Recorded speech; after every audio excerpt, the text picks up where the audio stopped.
오늘 이 본문 말씀 3장 1절, 정확히 말하면 2장 15절부터라고 그렇게 문단을 말할 수가 있습니다.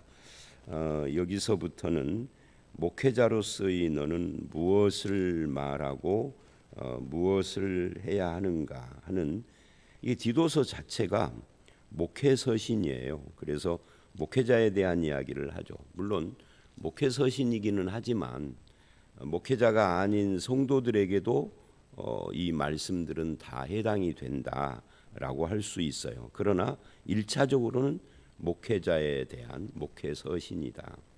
그래서 2장 15절서부터 3장 7절까지 목회자인 디도가 해야 할 일에 대한 이야기를 하고 8절서부터 11절 내일 말씀입니다마는 거기에는 굳세게 말하라 하고 이 해야 할 말에 대한 이야기를 합니다. 그리고 12절로 15절에 마무리 인사와 부탁의 말씀을 하고 있죠. 그래서 2장 15절 어제에 속했지만 3장하고 연결된다 해서 설명을 않고 지나갔던 그 2장 15절을 보면 뭐라고 하느냐면 너는 이것을 말하고 권면하며 모든 권위로 책망하며 누구에게서든지 업신여김을 받지 말라 이렇게 이야기를 하는데 여기 업신여김을 받지 말라 하는 이 말씀과 8절로 11절을 가보면은 굳세게 말하라 하는 말씀이 나오는데 이 굳세게 말한다라는 것과 업신여김을 받지 말아라 하는 말씀은 비슷한 이야기인 거죠. 그리고 그 사이에 오늘 우리가 읽은 3장 1절로 7절 사역자로서 해야 할 일에 대한 이야기가 나오는데 그게 1절로 2절 두 가지가 나와요. 1절로 2절 성도들을 어떤 사람이 되게 해야 하는가. 그리고 3절로 7절 우리가 어떻게 변화됐는가. 너 자신이 과거의 죄인이었는데 하나님의 은혜 가운데 변화된 자신을 바라보며 그렇게 하라라고 하는 일종의 근거, 기초에 대한 이야기를 하고 있다. 이렇게 전체의 문단을 가닥을 잡을 수가 있습니다. 먼저 2장 15절을 보면 우리가 읽지 않았습니다마는 너는 이것을 말하고 권면하며 이렇게 이야기를 해요. 이것이 뭐냐? 그게 이제 2장에 나오는 내용이죠. 특히 2장 11절로 14절을 보면은 모든 사람에게 구원을 주시는 하나님의 은혜가 나타나서 우리를 양육하고 다들 세상으로 가고 세상의 세상을 쫓아가는 넓은 문 넓은 길로 가는 상황 속에서 세상 정욕을 버리고 경건하게 세상을 살고 복스러운 소망과 영광을 바라는 그런 삶에 대한 이야기를 했어요. 그리고 14절 그가 우리를 대신하여 자기를 주셨다 하는 십자가의 속량 이야기도 하고 우리를 자기의 친백성이 되게 했다 이런 이야기를 한 다음에 이것을 말하고 그래요. 이 목회자로서의 권위가 어디서 나오느냐? 하나님의 은혜의 역사에 대해서 나오는 것이다. 그 하나님의 은혜를 근거로 해서 우리는 말씀을 가지고 말하고 권면하고 때로는 그 권위로 책망도 하고 이것이 목회자다 하는 것을 말을 하는데 왜 갑자기 책망 이야기가 나오느냐 하면 이 디도서가 짧지만 그 배경 때문에 그래요. 이 디도서는 그레데에 있는 교회가 그 배경인데 그레데 사람들은 로마 식민지이고 그렇게 되어져 있었는데 옛날서부터 그 바벨론, 페르시아, 헬라 이런 제국들의 침략으로 계속 스스로 독립을 하지 않고 남의 지배를 받아오면서 계속해서 로마에 대해서도 저항을 계속 했어요. 말하자면 그레데 사람들이 조금 드세다라고 할까요? 그런 것이 있었죠. 그래서 이 그리스의 역사가인 폴리비우스가 말하기를 그레데인들은 반란과 살인, 폭력 이런 것들을 자주 저지른다. 즉 그런 성향이 있다. 섬나라 사람들의 독특한 어떤 기질이 있다. 뭐 이런 식으로 그것이 얼마나 정확한 판단인지는 모르지만 하여튼 역사가가 그렇게 그 말하고 썼을 정도로 그레데인들이 조금 좀 독특한 성향을 가지고 있는 거예요. 그런 그레데의 그리스도인들에게 지금 이 3장 1절로 7절 말씀은 이 선량한 선한 시민으로서 살아야 한다. 뭐 이런 이야기를 지금 하고 있는 거죠. 기본적으로 이 기독교는 반사회적인 집단은 아닌 거예요. 물론 세상의 불의와 악에 동조하고 가담하고 그러라는 것이 아닌데 그거는 아니지만 그래서 우리가 성경을 읽을 때는 예를 들어서 오늘 우리가 디도서를 읽었다면 디도서에서 일반적인 내용들 뭐 서로 사랑하라, 하나님의 구원의 은혜에 감사하라 이런 것들은 뭐 그대로 문자 그대로 받아들일 수 있지만 민감한 거 있잖아요. 지금 여기에 3장 1절 이하에 말하는 것처럼 통치자 권세 잡은 자들에게 복종하며 순종하며라는 이런 말씀은 이게 민감한 말이잖아요. 그 당시에는 민감하지 않지만 오늘 우리에게는 민감한 문제라고요. 그래서 이런 말씀이 나올 때는 어떻게 해야 돼요? 다른 성경, 즉 신약 성경 전체적인 그런 어떤 그 가르침하고 이 균형 잡히게 다른 곳을 함께 참고를 해야 하고 나아가서는 구약까지도 다 참고를 해야 하는 거죠. 일단은 신약 성경부터 그렇게 하고 이 통치자와 권세자들을 어떻게 대해야 하는가 하는 기독교인의 어떤 자세를 결정을 해 가야 하는데 다른 곳에서도 이 통치자 권세자에 대한 이야기가 여러 곳에서 나온단 말이죠. 뭐 로마서 13장 같은 데가 대표적인 곳이죠. 이제 그런 내용이에요. 그래서 이런 말씀을 하는 이유 중에 하나가 그레데인들의 그 섬나라 기질, 반항적이고 폭력적이고 하는 그런 기질을 배경으로 해서 지금 하는 말이다 하는 것을 우리가 좀 기억을 해야 할 필요가 있습니다.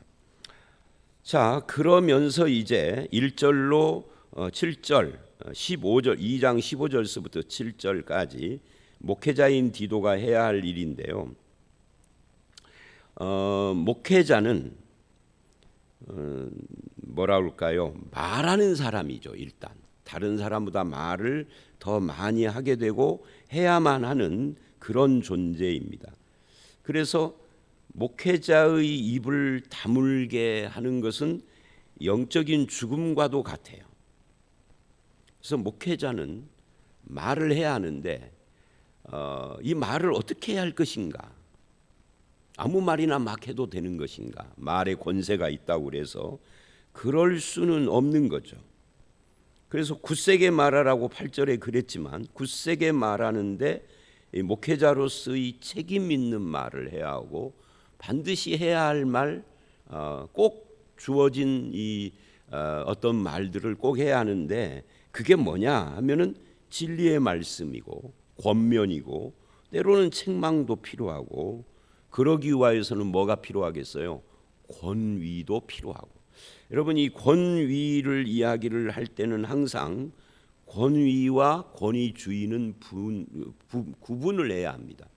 권위주의는 별로 좋은 의미의 뜻이 아닐 수 있지만 권위는 때에 따라서는 중요한 것이고 꼭 필요한 것이고 좋은 것입니다.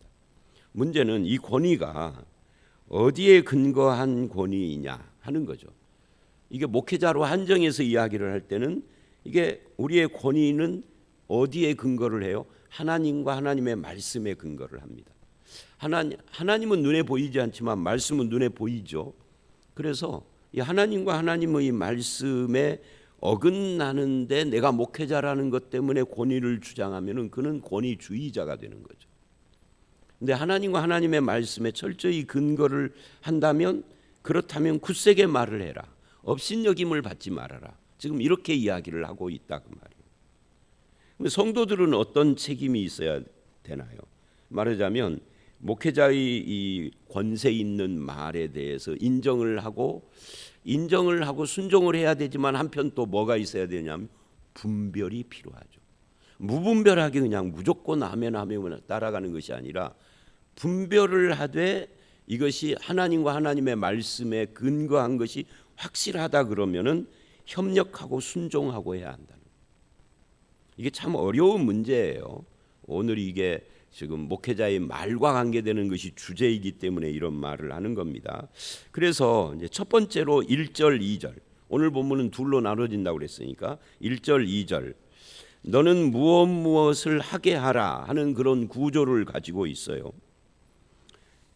근본적으로 기독교인은 순종하는 자, 선행을 행하는 자, 선을 행하는 자, 온유한 자, 관용하는 자여야 합니다. 그것을 알게 하라는 거예요. 목회자가 누구에게? 목회자 자신도 물론 본을 보여야 하겠지만 성도들에게 순종, 선행, 온유, 관용, 이거 다 중요한 단어들이에요. 순종의 반대는 불순종이겠죠. 선행의 반대는 악행이고 온유의 반대는 뭘까요? 온유의 반대는 뭐 급하고 참지 않고 다투고 막 이러는 것을 말하는 거겠죠. 뭐 고집 부리고. 관용도 마찬가지겠죠. 그래서 이런 것에 대해서 우리가 목회자로서 바르게 가르쳐야 된다라고 지금 말하고 있는데, 말하자면 비진리와 불법 불의 때문에 반대하고 개혁하고 하는 것을 하지 말아라 하는 것이 아니라 비진리에 대해서는 반대해야 되겠죠. 불법과 불의에 대해서 그거 개혁하고 새롭게 하려고 반항도 해야 되겠죠. 근데 이 비진리를 가르치는 것이 아닌 한 목회자에 대해서 순종을 해야 된다. 불의와 불법과 죄에 대한 것이 아닌 한 온유하고 관용해야 된다 하는 것을 말. 근데 이제 가끔 보면은 기독교인도 그 성품과 기질이 온유나 관용이나 순종 대신에 그 반대쪽으로 자꾸만 부딪히려고 하고 쌈딱같이 그러려고 하고 하는 그런 성격과 기질을 가진 사람들이 있어요. 물론 반대의 기질도 있죠. 뭐 모든 것을 그냥 좋은 게 좋은 것이다 하면서 비진리와 불법도 그냥 좋은 게 좋은 것이다라는 식으로 가는 사람도 있죠. 이게 양쪽 극단인데 이 양쪽 극단은 우리가 배제해야 하는 거예요. 그리고 원리를 말한다면 다시 순종, 선행, 온유, 관용해야 된다라고 지금 말하고 있는 거예요. 그리고 2절에 이래요. 아무도 회방이나 다툼이 없어야 된다. 그러면서 그 이야기를 이렇게 말을 하고 있죠. 아무도 비방하지 말며, 회방입니다. 비방. 다투지 말며 관용하며 범사에 온유함으로 모든 사람에게 나타낼 것을 기억하게 하라. 기억하게 하라. 준비시키고 기억해라. 지금 이렇게 목회자인 디도에게 말하고 있습니다. 특별히 이 온유의 문제에 대해서 우리가 좀 생각을 해봐야 되는데, 어디까지 온유해야 하고 관용해야 되는가, 이런 부분들은 우리가 많이 좀 고민을 해야 할 필요가 있습니다. 온유는 이게 원래 사람이 물러 터져서 온유한 것이 아니고요. 온유라는 말 자체는 통제한 성품, 그러니까 자기 스스로를 다스리고 통제한다라는 뜻을 포함한 단어예요. 그러니까 원래 생겨 먹기는 그렇지 않은데 우리가 죄인이고 그레데 사람들은 특히 그 기질이 반항적 기질을 갖고 있다고 아까 설명을 했었죠. 그런 기질을 갖고 있는 어떤 지역이 있을 수 있잖아요. 섬이기 때문에 더 그렇고, 예를 들면 우리나라 사람들은 굉장히 이렇게 빨리빨리도 하고 다혈질적이고 그렇다고 하잖아요. 우리는 모르지만 이렇게 객관적으로 누군가가 객관적으로 비교하면 그렇대요. 그런데 우리나라하고 비슷한 성격 가진 나라가 또 있는데 그게 이탈리아라고 그래요. 이탈리아 사람들도 좀 우리하고 비슷하대요. 근데 우리와 이탈리아가 공통점이 있어요. 그게 뭐죠? 반도 국가예요. 대륙 국가하고 좀 틀려요. 대륙인 이 중국은 만만디 해가지고 조금 우리하고 기질이 틀리다 그러잖아요. 그러니까 생겨먹은 기질은 온유가 아닌데, 온유라는 것은 그것을 스스로 통제하는 거죠. 그게 온유예요. 남의 잘못을 지적하고 뭐 하면은 그거는 온유한 것이 아니지 않느냐? 그거는 아니에요. 잘못을 지적도 할 수 있는 거죠. 그런데 문제는 지적을 하면서도 온유해야 하는, 그게 굉장히 어려워요. 훈련이 필요해요. 그러니까 제가 지금 이 순종, 선행, 온유, 관용 1, 2절에 나오는 이것을 그냥 쉽게 단어들만 말을 했지만 한 단어 한 단어를 곱씹어 보면은 굉장히 그 훈련이 필요하고 깊이 생각해야 할 그런 단어들이다 하는 것을 알 수가 있습니다. 관용도 마찬가지고요. 자, 이것을 이제 목회자가 성도들에게 그런 것을 가르쳐야 된다. 그러려면 자기도 그런 삶을 살아야 하는데, 이거 이제 여기서 목회자는 저하고 우리 박 목사님 오고 뭐 우리 전도사님들 오고, 그럼 나머지 빼놓고는 다 성도님들이잖아요. 성도님들은 이런 말씀들을 자기에게 적용을 해야 할 필요가 있습니다. 그리고 이제 3절로 7절은 뭐냐면, 그 3절을 시작을 할 때 우리도 전에는 그러는데 거기에 왜냐하면이 있어요. 우리 성경을 읽다 보면은 이 왜냐하면이 빠진 데가 참 많아요. 왜 빼놓고 번역을 했는지는 모르지만 많습니다. 그래서 여기서도 왜냐하면이 있습니다. 왜 우리는 그렇게 순종, 선행, 온유, 관용의 삶을 살아야 하고 또는 목회자는 그런 것을 가르쳐야만 하느냐. 이것을 지금 설명을 하는 거죠. 가르라고 하는 헬라어예요. 이 가르가 영어로 한글로 왜냐하면입니다. 왜냐하면 그래요. 그러니까 이 우리의 성품에 순종, 온유, 관용이 없기 때문에 회방하고 다투고 늘 울퉁불퉁하고 불평하는 사람은 과거의 자기의 모습과 현재 하나님이 우리에게 어떤 은혜를 주셨는지를 비교해서 생각해 봐야 한다. 그게 지금 3절부터의 이야기예요. 그래서 어떤 은혜를 받았는지 생각하라. 이게 4, 5절이라면 3절은 우리도 전에는 다 그렇게 살았었다. 이렇게 말을 하고 있습니다. 우리도 전에는 어떻게 살았느냐? 어리석은 자였다. 순종하지 아니한 자요, 속은 자요. 여러 가지 정욕 행락의 종노릇한 자요, 악독과 투기를 일삼고 가증스럽고 피차 미워한 자였다. 여기 하나하나의 표현들을 보십시오. 여기에 우리가 해당되는 사항들은 없습니까? 이런 생각을 안 해보셨어요? 혹시 내가 예수를 안 믿었더라면, 내가 혹시 목사가 아니라면, 저는 가끔 그런 생각을 해요. 예수 믿는 것은 하나님의 택하심에 속하니까 아마 내가 안 믿으려고 했어도 믿었을 것이다. 그건 전제로 하고, 근데 목사가 되는 것은 그건 혹시 내가 목사가 안 됐었을 수도 있다. 이게 가정을 하는 겁니다. 그럼 내가 목사가 아니었더라면 어땠을까? 가끔 생각을 해봐요. 이런 생각도 해보죠. 목사가 아니라면은 교회를 안 빠지고 주일날 출석 잘했을까? 뭐 이게 상상이지만 그런 생각을 해본단 말입니다. 목사가 아니라면 맥주 감사 같은 걸 헌금했을까? 그런 생각을 해봅니다. 그건 아무도 모르죠. 안 해봤으니까 모르죠. 그냥 20대 때부터 목사의 길만 왔으니까 모르기는 하는데, 상상을 해보면 어쩌면 한 달에 한두 번 교회에 빠지지 않았을까? 오후 예배는 아예 안 나오지는 않았을까? 수요 예배는 그냥 제껴버리고 헌금도 그냥 최소한의 헌금만 하지는 않았을까? 상상입니다, 상상. 그랬을지도 모른다. 그래서 제가 한 몇 번 그런 이야기를 설교 시간에 했는데, 하나님이 저놈이 그럴 것 같아서 목사시킨 것 같다. 그래서 하나님이 목사시킨 사람들은 평신도로 놔두면 신앙생활 제대로 못할 것 같아서 시킨 사람들이 많을 것 같다는 나름대로 상상을 해봅니다. 여러분은 어떠세요? 여러분이 전에는 하는 이것을 만약에 내가 예수 안 믿었더라면 하고 상상을 해보십시오. 예수를 안 믿는 사람의 내 또래 동창이나 내 또래 동네 사람들을 보면은 그게 내 모습이야. 근데 이 말씀 중에 특히 어떤 부분이 와닿느냐면 정욕과 행락의 종노릇 한 자요.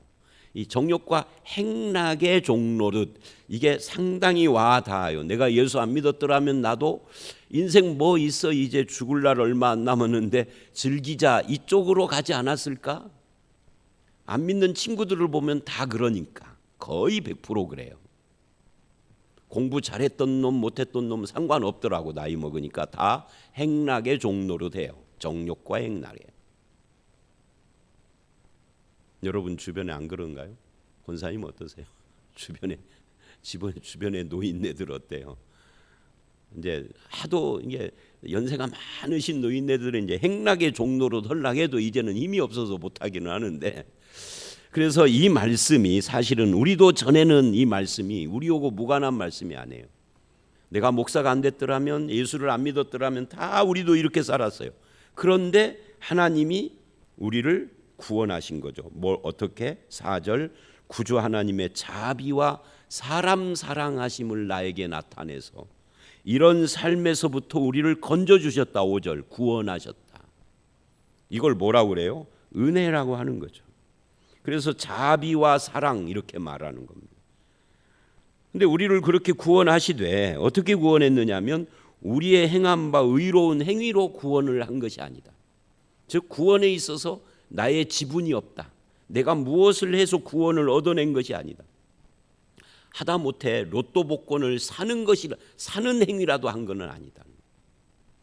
우리의 의로운 행위로 말미암지 않고 오직이라는 말은 이 길 말고는 다른 방법이 없는 것을 오직이라고 하잖아요. 오직 그 긍휼하심을 따라. 그러니까 우리의 구원은요, 하나님의 긍휼로 되어진 것이에요. 그리고 중생의 씻음과 성령의 새롭게 하심으로. 그러니까 이 긍휼과 중생의 씻음, 성령의 새롭게 하심은 전부 다 우리가 무엇을 한 것이 아니에요. 하나님께서 하셨다는 이야기를 하고 있는 겁니다. 이게 우리들이다 그 말이죠. 그래서 우리가 늘 구원은 은혜로라고 말을 하는 거예요. 은혜로. 믿음은 우리의 구원의 근원이 아니에요. 통로예요. 하나님의 이 긍휼, 즉 은혜가 우리를 구원할 때 믿음이라는 통로로 하는 것이에요. 그래서 믿음도 하나님의 선물인 거죠. 믿음도 우리의 구원의 어떤 근거로 말을 할 수가 없는 거죠. 그러면 또 하나의 말하자면 행위구원이 되는 것이에요. 그래서 이 5절 말씀은 굉장히 유명한 말씀입니다. 이거를 외우십시오. 5절 말씀을. 우리를 구원하시되 우리의 행한 바 의로운 행위로 말미암지 않고 오직 그의 긍휼하심을 따라 중생의 씻음과 성령의 새롭게 하심으로 하셨다. 이거 꼭 외우십시오. 이게 구원을 말하는 거니까. 그리고 이어지는 6절 7절, 우리 구주 예수 그리스도로 말미암아 우리에게 그 성령을 풍성히 부어주사. 이 성령을 우리에게 주시는 것도 예수로 말미암아 하나님이 주시는 거예요. 예수가 근거고 주시는 분은 하나님이고 오신 분은 성령인 거죠. 우리가 무엇을 해서 성령을 오게 한 것이 아니에요. 이런 부분들은 성경 공부 시간에 좀 더 자세히 해야 할 문제고요. 그냥 이 정도로만 지나갑니다. 사실은 해야 할 말이 많아요. 이 성령을 풍성히 부어주사 하는 이 표현이. 우리로 7절, 우리로 그의 은혜를 힘입어 의롭다 하심을 얻어.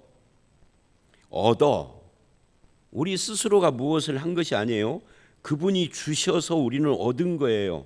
은혜로. 영생의 소망을 따라 상속자가 되게 하셨다.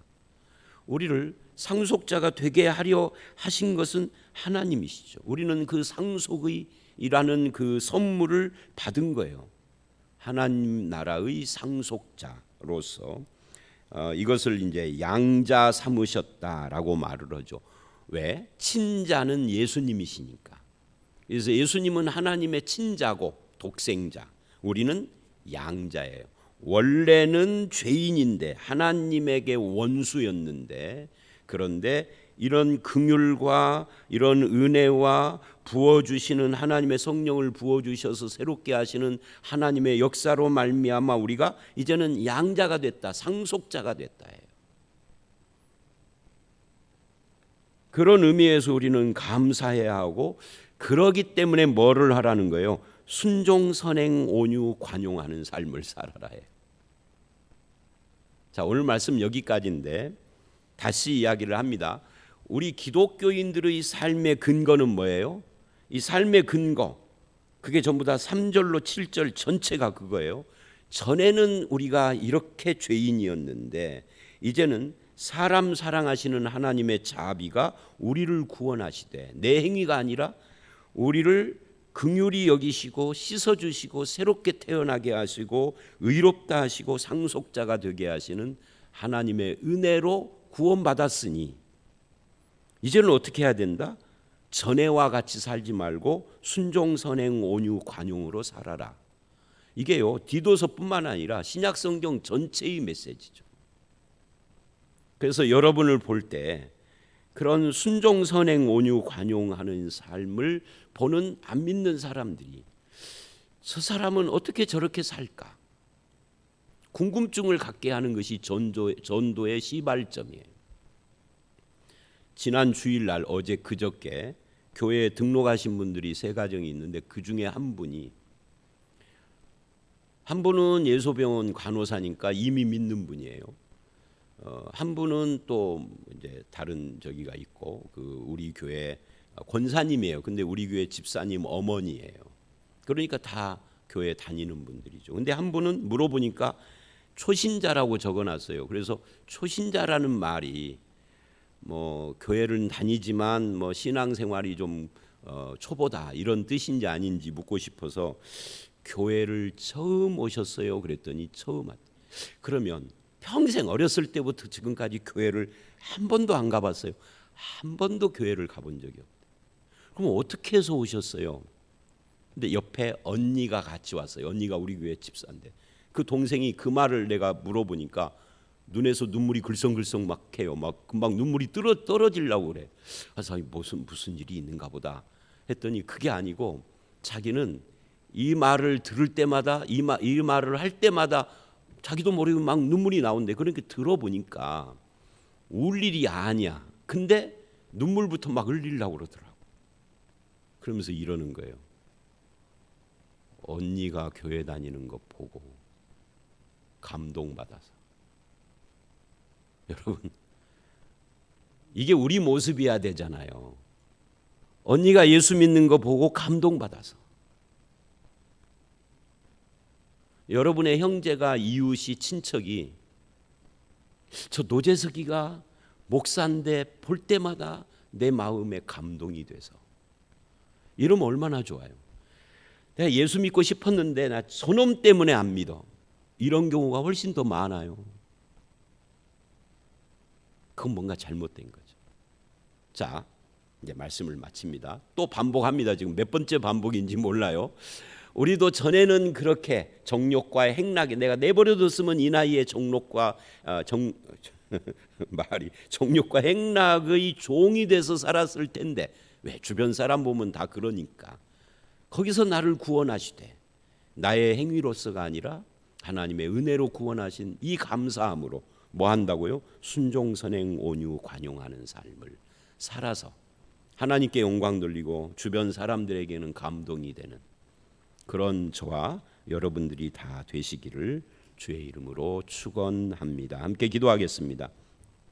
하나님 아버지, 그렇습니다. 우리도 전에는 어리석은 자요, 불순종자요, 속이는 자요, 정욕과 행락에 종노릇하는 악독한 자요, 투기를 일삼는 가증하고 서로 미워하는 자였는데 하나님의 자비와 사람 사랑하심이 나타날 때 그 은혜로 예수로 말미암아 우리를 구원하시되 오직 긍휼하심과 중생의 씻음과 성령의 새롭게 하심으로 우리를 의롭다 하시고 하나님의 상속자가 되게 하셨으니 감사를 드립니다. 이제는 이러한 은혜를 붙잡고 우리의 삶의 현장에서 순종하는 자, 선하게 사는 자, 온유하고 관용하는 자로 아버지 하나님 우리의 삶이 드러나도록 인도하여 주시옵소서. 그래서 나를 보는 사람들이 하나님께 영광 돌리고 나를 보는 사람들이 감동하게 하시고 나를 통하여서 하나님의 역사가 나타나는 일에 쓰임 받도록 우리와 함께하여 주시옵소서. 예수님 이름으로 기도드렸사옵나이다. 아멘.